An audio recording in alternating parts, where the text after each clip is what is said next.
It's important that we address and reduce stereotypes that they have with us and address and reduce stereotypes that we have against them.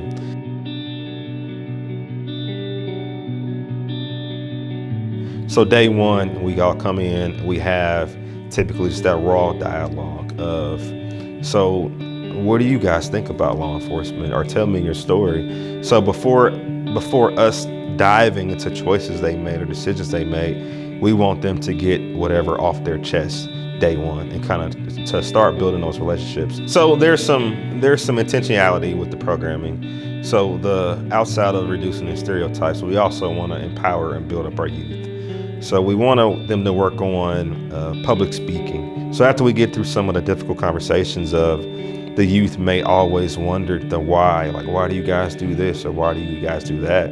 And if we cover and answer why, it's kind of like, oh, well, that makes sense. Or their misconceptions are answered. I think they're more, if we're open and we're honest, I think once we kind of go into day two and we start talking about choices. So each youth, they talk about choices they made, good and bad, with their friends, with their family, with their community, and they also come up with a goal. And they get up in front of their peers and even in front of the training officers that first 3 days and kind of work on that. Typically, we bring the officers in on the fourth day, that Thursday, and I intentionally don't tell the officers what they're coming to besides the youth program. I don't want them to have any preconceived notions. A lot of them, they remember their teenage life, or they remember potentially a single parent home where they've been a single mom or single dad, or they remember the struggles of not really knowing, what you're going to do after high school.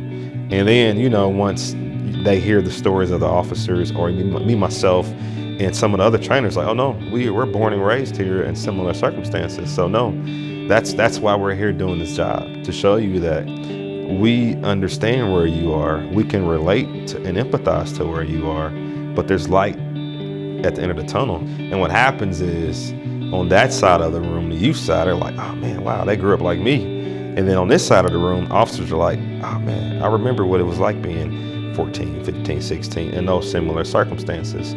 So it's hard to describe, but it's like a kind of a calming comes over the room all of a sudden, and then both sides empathize with each other and they have that same perspective. They are no doubt our future leaders. So the example that we set for them or the assistance that we give them, I think it's empowering for them and it's empowering for us as us being true public servants.